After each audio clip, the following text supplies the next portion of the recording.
अस्सलाम वालेकुम everyone, welcome to V U smart preps. I hope आप सब लोग बिल्कुल ठीक होंगे और आपके एग्ज़ाम्स भी बहुत अच्छे जा रहे होंगे।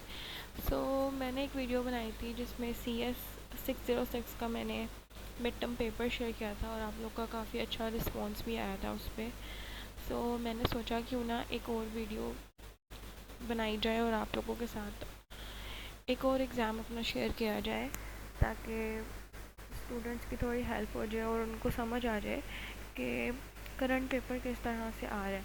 बिकॉज़ अभी जो है वो चॉइस सिस्टम भी ख़त्म हो गया, तो आई नो चीज़ें थोड़ी सी डिफ़िकल्ट हो जाती हैं, समझ नहीं आ रहा होता कि क्वेश्चन कैसा आएगा कैसा नहीं, क्योंकि हमारे पास चॉइस भी नहीं होती कि हम उसको छोड़ सकें। मैंने सोचा कि क्यों ना मैं अपना पेपर आप लोगों के साथ अभी शेयर कर लूँ विदाउट एनी वेस्टिंग टाइम। अपना पेपर मैं आपको दिखा देती हूँ। तो ये मैंने अपना पूरा पेपर यहाँ पर मेंशन कर दिया है कि क्या क्या मुझे पेपर में चीज़ें आई थी। CS 435 का पेपर था क्लाउड कंप्यूटिंग का, जो कि काफ़ी इजी आया था और अल्हम्दुलिल्लाह अच्छा चला गया था। तो फर्स्टली बात करते हैं MCQs की। जो मेरे MCQs थे वो इस तरह से थे कि बहुत इजी भी नहीं थे और बहुत मुश्किल भी नहीं थे। लाइक कुछ MCQs जो थे वो हैंडआउट्स में से थे, ऐसे कि कुछ एक दो चीज़ों की मुझे डेफिनेशन आई थी, ठीक है, और बाकी जो है वो ज़्यादा राउटिंग और इस तरह के आए थे, प्रोटोकॉल्स टाइप वाले MCQs, ठीक है। सो जो स्टार्ट वाले हैंडआउट्स हैं ना, आपने वो अच्छे से करने हैं, स्टार्ट वाले 1 to 60 वाले, और लास्ट जो आपके हैं 95 से ऑनवर्ड्स आपने वो अच्छे से करने हैं 115 तक।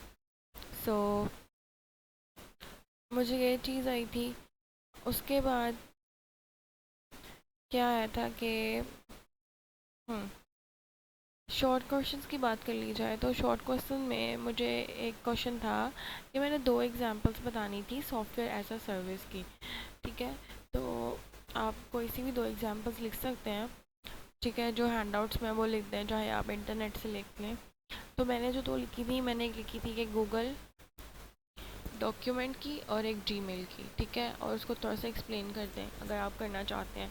अदरवाइज़ बस उन्होंने एग्जाम्पल्स नेम ही पूछी थी, तो अगर आप एक्सप्लेन कर देंगे ज़्यादा अच्छी बात है, अगर नहीं भी करेंगे तो ऐसा कोई ख़ास मसला नहीं है। अगला क्वेश्चन था कि 3 टाइप्स बतानी थी IPv6 एड्रेसेस की। तो इसकी 3 टाइप्स बहुत ईजी हैं, ये यूनिकास्ट, मल्टीकास्ट एंड एनीकास्ट। ये 3 एड्रेसेस थे।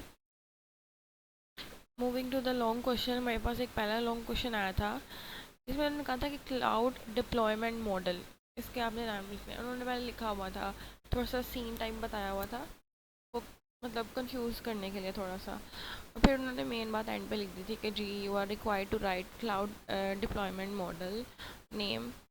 सो मैंने उसके नेम सारे मेंशन कर दिए थे। नेक्स्ट मेरे पास जो क्वेश्चन आया था वो था 5 कैरेक्टरिस्टिक्स ऑफ पब्लिक क्लाउड, ठीक है। अब जो पब्लिक क्लाउड है ना, उसकी कैरेक्टरिस्टिक्स हमने मेंशन करनी थी, तो मैंने जो है वो कैरेक्टरिस्टिक्स इस तरह से की थी कि मैंने ChatGPT से की थी। तो मैंने वहाँ पर जो मुझे कैरेक्टरिस्टिक्स पता थी, मैंने वो सारी लिख कर 1 लाइन उनको डिफ़ाइन हल्का सा कर दिया था कि ये कैरेक्टरिस्टिक इस तरह है, इस तरह थोड़ा सा एक्सप्लेन कर दिया था, ठीक है, फॉर इजी अंडरस्टैंडिंग, और मतलब मेरा डाउट भी क्लियर हो जाए कि हाँ मार्क्स देंगे या नहीं, ठीक है, इस वजह से। तो एक सेकेंड, पेपर जो है वो इस तरह का आया था। अब आई नो उसका सिलेबस बहुत ज़्यादा है, मॉड्यूल्स इसके बहुत ज़्यादा है, और एकदम से जो है वो आप इतना सब याद नहीं कर सकते। तो आप काइंडली फोकस उन चीज़ों पे क्या करें जो मेन मेन होती हैं। आप करंट पेपर्स अच्छे से गो थ्रू करें, आपके कॉन्सेप्ट्स क्लियर हो, आपकी जो है वो माइंड को पता लगे कि हाँ ये किस तरह के क्वेश्चंस आ रहे हैं, तो आप वैसे ही क्वेश्चंस प्रिपेयर करें, ठीक है।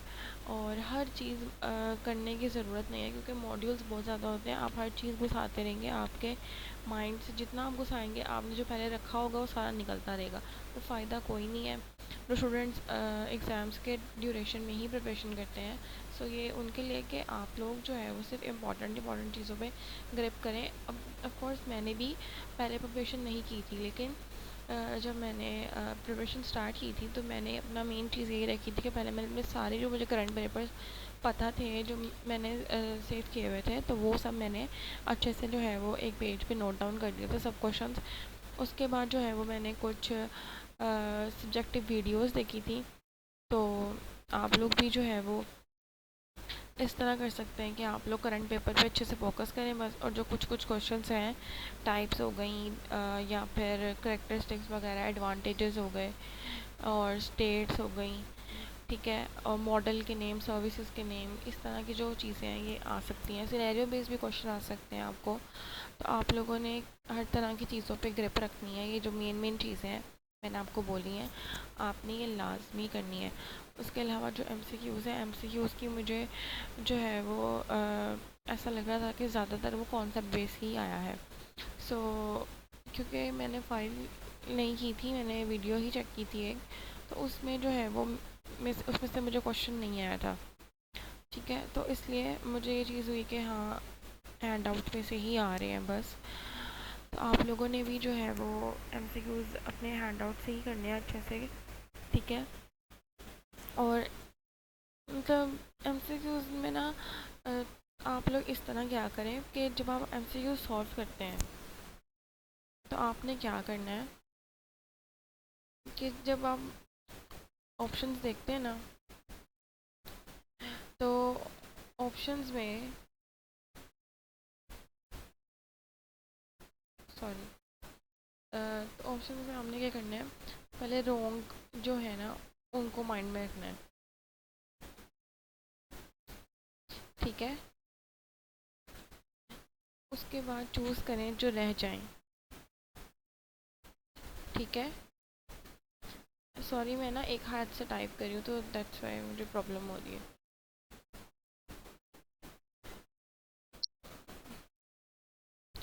इसके बाद जो है वो आपको क्लियरली समझ आ जाएगी कि हाँ ये ऑप्शन रह गई है, तो इनमें से कुछ हो सकता है।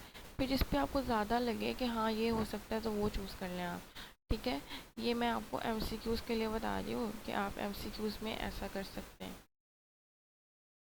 ठीक है, ताकि आप लोगों की जो है वो काफ़ी हद तक ये चीज़ हो जाए कि मार्क्स जहाँ जहाँ से आपको आ सकते हैं आ जाए।